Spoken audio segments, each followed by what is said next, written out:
ሰላም አለይኩም ወራህመቱላሂ ወበረካቱ። ሰላም ጤና ይስጥልኝ። ውድና ተከበራችሁ የቻናል ቤተሰቦች እንዴት ናችሁ? ሰላም ናችሁ ወይ? በያላችሁበት ሰላማችሁ ይብዛ። የዚህ ቻናል አዲስ ናችሁ ሰብስክራይብ፣ ሼር፣ ላይክ ያደረጋችሁ አብራችሁ ሁኑ ማለት ነው። እንዴት ናችሁ? ደህና ናችሁ ወይ? እንግዲህ ያው ጠፍተናል፣ እየጠፋንም ነው። ለምን ጠፋችሁ ካላችሁን ያው ብዙ የሚያስጠፉ ነገሮች አሉና በዛ ምክንያት ጠፍተናል። እንግዲህ ያለ መጥፋት እንሞክር እንልና መልሰን ደግሞ እንጠፋለን።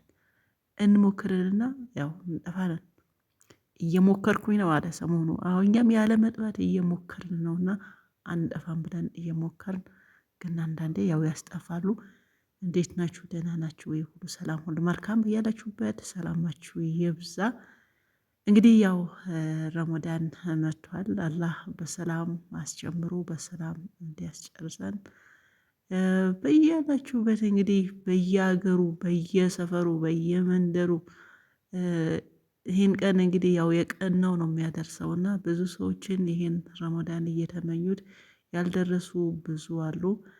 እንግዲህ እኛም አድርሶናል፣ ግን የዛሬ ማደሪያችን አናቅምና እንግዲህ አላህ በሰላም አስጀምሮ በሰላም እንዲያስጨርሰን ምኞቴ ነው።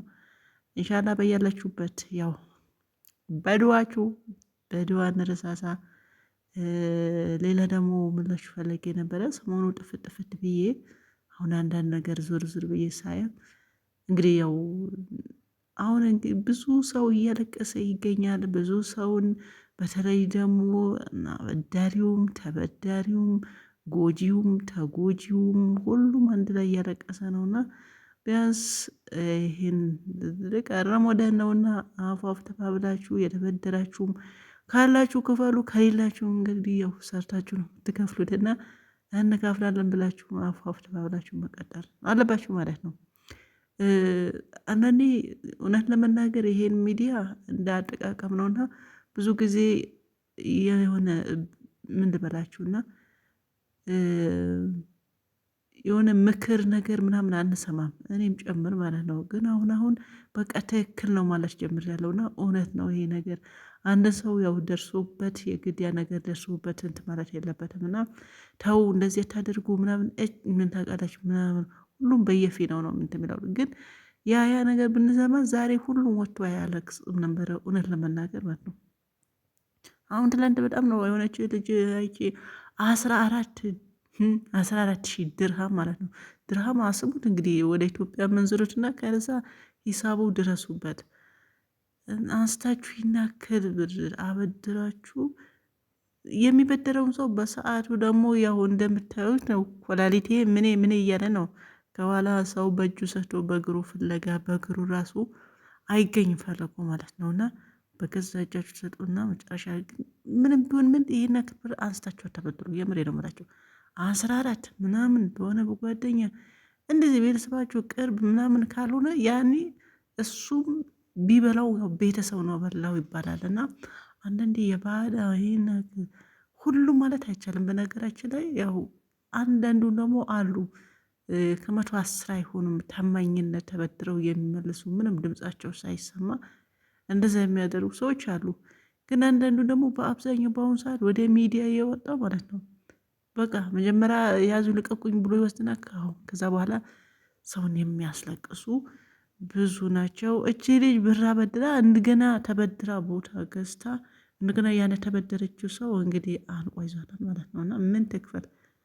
ያኛው ተበዳሪ ደግሞ ተበድሮ የት ይሄዳል? ኢትዮጵያ ይገባል። አሁን ከዛ ከዱባይ ከየት ነው የሚገኘው ነው።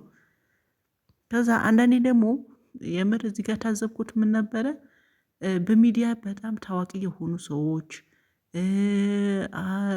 የሰውን እንባ የሚያበሱ የሚባሉ ጎበዝ ጥሩ ናቸው መልካም ሰዎች የሚባሉ ሰዎች እንደዚህ አይነት ወይም ደግሞ ዘራፊዎች ከነሱ ጓደኛ ከሆነ የነሱ እንደሚያደሩ ነው የተረዳሁት ትላንትና ማለት ነው። የተጠሩ አሉ አሁን እንትና ማነው ዱባይ ላይ ማለት ነውና በቃ የሰው ደራሽ ናቸው የተጎዱ የሚደርሱን ሰዎች ስማቸውን ትናንትና ቢል ያው ታውቃላችሁ እናንተም በተለይ ዱባይ ያላችሁ በሚዲያ በጣም አክቲቭ የሆኑ ሰዎች አሉ። እውነት አንዳንዴ ደስ ይላል ሰውን መርዳት የተቸገረን። በተለይ ደግሞ ዱባይ ላይ ታውቃላችሁ ወንሰድ የወንድን ስራ ምናምን የለም በዛ ተርበው ፀሐይ ላይ ምናምን የዛን አንስተው መፍትሄ የሚፈልጉ ወረቀት የሚያሰሩ አሉ የሚታወቁ ሚዲያ ላይ ማለት ነው። እና ግን እንደዚህ አይነት ሰዎቹ ደግሞ ተበዳሪዎቹ ከነሱ ወይም ጓደኝነት የሆነ ነገር ሲሆን የሆነ የሚሸፋፈኑት ነገር አለና ማታ ይሄ ነው የታዘብኩት። አንድ እሷን ታውቃለች ተብላ ስትጠራ የእሱ እንዴት እንደሸፋፈነችለት እንግዲህ ታዋቂ ነች፣ በሚዲያ ላይ ረጂ ነች፣ ትረዳለች። መረጅ ኖር የነሱ እንትን ከሆነ እንደሚሽባ በቃ ሀቅ ነው። ለምን የእናታቸው ልጅ አይሆንምና ያን ሰውዬ ጥፋት ካለበት በቃ ጥፋት ነው በሉ። ጓደኛችሁ ስለሆነ ወይም ደግሞ እንትናችሁ ስለሆነ አይደለም። በቃ ሰው ደግሞ ይሄ ነው የሚታዘባችሁ። በሚዲያ ምንም መልካም ሰዎች ብትሆኑ እንደዚህ አይነት ነገር ሲመጣ ስትሸፋፈኑለት፣ በቃ ስትከላከሉለት ያኔ ነው የሚነቃባችሁ ማለት ነው። እና አንዳንዴ መልካም ስንሰራ በሁሉም ቦታ ነው መልካም መስራት አለብን። የእኛ ዘመድ ስለሆነ ወይም ደግሞ እኛ ዘመድ ስለሆነች ወይም ደግሞ የእኛ ፓርቲ ወይም ደግሞ የእኛ ጓደኛም ጥገኛ ምናምን ስለሆነ ጥገኛ የሚለው ያካትተዋል እንዴ? አይ አያክተ ነው። በቃ ከኛ የሚተዋወቅ ከሆነ የእሱን የሚሸፈንለት ከሆነ ይሄ አግባብ አይደለም ማለት ነው። ያን ሰው ሀቅ ፈልግሎ ይመጣል። በቃ ለምን እህታችሁ እናታችሁ አትሆኑም? የምጥፋት ካለባት አሳልፋችሁ ስጡና ማታን ይሄን ታዘቡ። ያቺ ልጅ 14,000 እንደዛ አበድራ ብሯ ሳይገባ ሲቀር ደግሞ ተበድራ ይገባል ብላ መሬት ገዝታ በጣም በችግር ላይ ሆና እንግዲህ ሀቅ አውጡ የተባሉ ሰዎችን መጥተው የዛን ሰውዬ ከቨር ሲያደርጉ አስባችሁታል። ስለዚህ አታበድሩ ነው በጥቅሉ። እኔ ብዙ ጊዜ ሀቢባ ከተላደድ ነው እና የምር በቃ ስለ ብድር በቃ አታበድሩ። እናንተ ማናችሁ ናችሁ ነው ዛሬ አበድራችሁ በትክክል አይሰጣችሁም ስትል ብዙ ጊዜ ሰማን። ማታ እሷ ነች ተዘረች በዚህ ሚዲያ እውነቱን ፍርጥ ሀቢባ ቤት ነው እና እውነት ቲክቶክ አካባቢ ላይ ማንም እንደሷ ብዙዎቹ ያው አንዳንዴ ሀቅን የሚዋጣ ሀቅን የሚናገር ሰው አይወደድም እና ያው ከሁለት ሶስት እስከ 7 አካውንት ነው ያዘጉበትና አሁንም ቲክቶክ ላይ ሀቅ ያለ እሷ ቤት ነው በትክክል በዳይም ተበዳይም ድምፅ የሚሰማ ቤት በተራ የሀቢባ ቤት ነው እና በቻለችው ነክል ትሰራች። ምንም የማትችለው መፍትሄው ሲያቅታቸው ነው ሁሉን ጋር ሞክረው እሷ ቤት መዱ።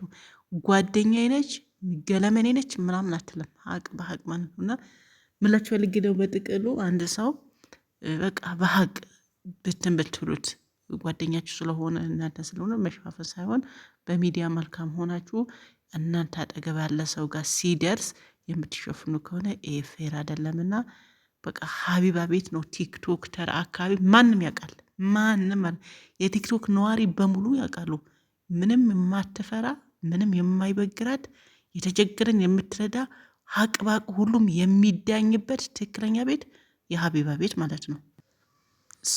እናንተም ሀቅ ስፈልጉ በተለይ ቲክቶክ እኔ መጀመሪያ ያው እንዳትበሉ ነው ምለው። ይሄን አክል ብር እንዳታበድሩ ልክ እንደ ሀቢባ ማለት ነው። አንዴ ከወጣ በኋላ ካመለጠ በኋላ በቃ ትክክለኛ በማን ቤት ነው የሚፈረደው? ትክክለኛ ፍርድ ቤት ነው ብላችሁ ትክክለኛው ቤት ፍርድ ያለው ሀቢባ ቤት ነውና ቀጥታ ወደ ሀቢባ ቤት ነው። ሌላ ሁሉም አየ ነው።